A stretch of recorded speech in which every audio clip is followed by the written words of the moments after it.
自去年11月，日本首相石破茂与习近平主席在秘鲁会见之后，以日本外相采界代表团先后访华开始，两国之间的往来越来越活跃。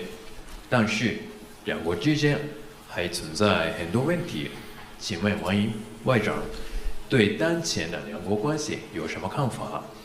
为了全面推进两国首脑之间达成的这种战略互惠关系，今后预计还会推出哪些举措来促成两国合作？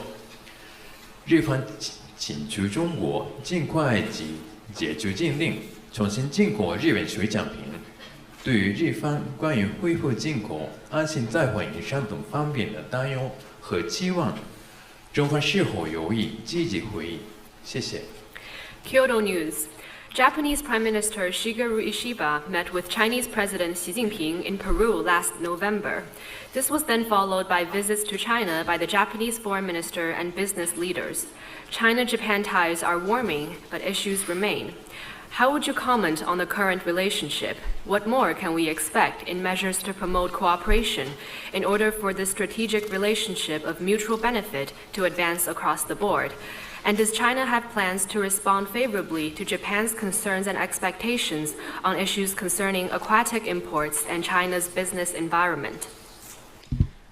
去年11月 Last November, leaders of the two countries reached important common understandings on following the four political documents between China and Japan, comprehensively advancing the strategic relationship of mutual benefit, and building a constructive and stable China-Japan relationship fit for the new era. With concerted efforts, bilateral relations have demonstrated a momentum of improvement and growth. We welcome enhanced exchanges, deeper mutually beneficial cooperation, and stronger goodwill between all sectors of our society.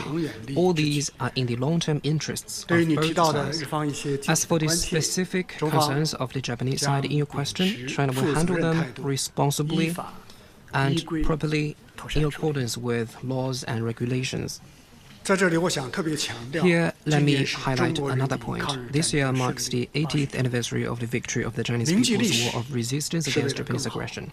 To remember history, we can better shape the future. To forget history, one may lose his direction going forward. The Japanese militarists committed heinous crimes to the people in China and all over Asia. They brought immense suffering for the Japanese side as well.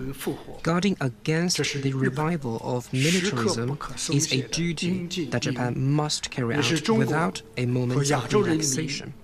This is also the firm resolve of the Chinese and Asian people that will not be challenged. In the test of conscience and integrity, the right choice for Japan is to abide by the principles enshrined in its pacifist constitution and keep to the path of peaceful development. The One China principle is the political foundation for China-Japan relations. 80 years have passed since Taiwan returned to China, yet some unrepentant individuals in Japan are still working in the shadows with the so-called Taiwan independence forces. Here is our message for them. Stop the propaganda that a Taiwan emergency is a Japanese emergency. The truth is, to provoke trouble in the name of Taiwan is to invite trouble to Japan.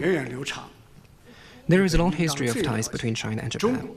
Japan knows best that China is a peace-loving country and a trustworthy neighbor with good intentions. For more than 1,000 years, China has meant opportunities, not threats, for Japan. What is the right way of being neighbors, and which is the right side of history? Faced with historical transformations, the bright minds in Japan need to think carefully about these questions and follow good advice. Thank you.